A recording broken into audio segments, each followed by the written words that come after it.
గజం భూమి 13,500 రూపాయలతో 151 గజాల భూమి 20 లక్షలు మాత్రమే. చాలా మంది ఈరోజు ఎదురు చూస్తా ఉన్నారు. కాంగ్రెస్ ప్రభుత్వం వచ్చింది, పేద ప్రజలకు చెప్పినటువంటి సంక్షేమ కార్యక్రమాలు, అభివృద్ధి కార్యక్రమాలు, 6 గ్యారంటీలు అందకుండా ఉంటే మాలాగనే 10 సంవత్సరాలు మేమిచ్చిన హామీలు చేయకుండా ఉంటే బాగుందని కోరుకుంటూ ఉన్నారు. అలా కోరుకోని పేదవాళ్ళకి ఎవరికి ఇల్లు రాకుండా, పెన్షన్ రాకుండా నాకు ఇప్పుడే చెప్తా ఉన్నారు, ఓ మిత్రుడు చెప్తా ఉన్నాడు, గత 9 ఏళ్లుగా ఈ గ్రామంలో ఒక రేషన్ కార్డు కానీ లేకపోతే ఒక ఇల్లు కానీ శాంక్షన్ చేయనటువంటి ఒక దుర్మార్గపు పాలన 9 ఏళ్లుగా చూశాం. మొట్టమొదటిసారి ఈరోజు అప్లికేషన్ తీసుకుంటున్నారు. చాలా సంతోషం అండి అని నాకు చెప్తా ఉన్నా. మిత్రులారా, నిజమే, నేను ఆదిలాబాద్ నుంచి ఖమ్మం వరకు ప్రజలందరినీ కలుస్తూ పాదయాత్ర చేశాను. చేసిన ప్రతి సందర్భంలో అనేక మంది మహిళలు వాళ్ళ బాధలు చెప్పుకుంటూ, అయ్యా మన రాష్ట్రం వస్తే మా జీవితాల్లో మార్పు వస్తుందని ఆశించాం, అయ్యా మన రాష్ట్రం వస్తే మన బిడ్డకు ఉద్యోగం వస్తుందని ఆశించాం, అయ్యా మన రాష్ట్రం వస్తే మాకు ఇల్లు వస్తుందని ఆశించాం, అయ్యా మన రాష్ట్రం వస్తే మేమంతా తలెత్తుకొని బతకొచ్చని ఆశించాం. కానీ ఇవేమి రాకపోగా మాకు పంచిన భూముల్నే ఈ ప్రభుత్వం లాక్కుంటా ఉంది. పేదవాళ్ళకు పంచినటువంటి భూములు, ఇల్లు ఇస్తా అని చెప్తే ఇల్లు అడుగుదా అని పోతే అక్రమంగా కేసులు పెడతా ఉన్నారు.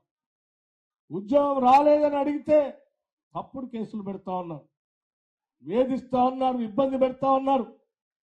ఈ ప్రభుత్వం నుంచి విమోచన కల్పించి ఇందిరమ్మ రాజ్యాన్ని తేండి మీకు అండగా ఉంటామని అడుగడుగున నా పాదయాత్ర సందర్భంగా ఈ రాష్ట్ర ప్రజలందరూ ఆశీర్వదించి పంపించి ఈరోజు కాంగ్రెస్ ప్రభుత్వాన్ని తీసుకొచ్చుకున్నటువంటి మీ అందరికీ ఈ రాష్ట్ర ప్రభుత్వాన్ని, పాలనని, ఈ సంపదని ప్రజలకి అంకితం చేయటం కోసమే ఈ ప్రజాపాలన. ఈ పాలన ప్రజల కోసం. అందుకోసమే ఈరోజు చెప్పాము చాలా స్పష్టంగా, కొన్ని సంవత్సరాలుగా అప్లికేషన్ పెట్టుకోవాలని, కొన్ని సంవత్సరాలుగా ఇల్లు లేనటువంటి వాళ్ళు పెద్ద ఎత్తున వస్తారు కాబట్టి ఒకటే కౌంటర్ పెడితే ఇబ్బంది ఉంటుందని చెప్పి ప్రతి 100 కుటుంబాలకి ఒక కౌంటర్ పెట్టాలని, ప్రతి ఊర్లో కూడా, ఎక్కడ మండల హెడ్ క్వార్టర్లో కాదు, ప్రతి ఊర్లో కూడా ప్రతి 100 కుటుంబాలకి ఒక కౌంటర్ పెట్టాలని, దానికి సరిపోయే కౌంటర్లు పెట్టి ప్రతి కౌంటర్కి అధికారిని నియమించాలని, 6వ తారీఖు వరకు అప్లికేషన్ తీసుకోవాలని చెప్పి రాష్ట్ర వ్యాప్తంగా స్పష్టమైనటువంటి ఆదేశాలు ఇచ్చాం. ఎవరి ఇబ్బంది పడాల్సినటువంటి అవసరం లేదు. మీరు మీ అప్లికేషన్లన్నీ ప్రశాంతంగా అందరూ ఆయా కౌంటర్లో ఇవ్వండి. నేను మీ అందరికీ ఒకటే మాటిస్తా ఉన్నాం, ఈ ప్రభుత్వం ఒక్క వర్గానికో ఒక వ్యక్తులకు సంబంధించినటువంటి ప్రభుత్వం కాదు. ఈ ప్రభుత్వం అందరిది, అందరి కోసం చేస్తాం. గత ప్రభుత్వం లాగా మా పార్టీలోకి వస్తేనే ఇల్లు ఇస్తాం, మా పార్టీలోకి వస్తేనే పెన్షన్ ఇస్తాం, లేకపోతే మా పార్టీలోకి వస్తే అది చేస్తాం ఇది చేస్తాం, మా కండ వేసుకోండి అని చెప్పి బెదిరించేటువంటి పరిస్థితులు కూడా ఉండవు.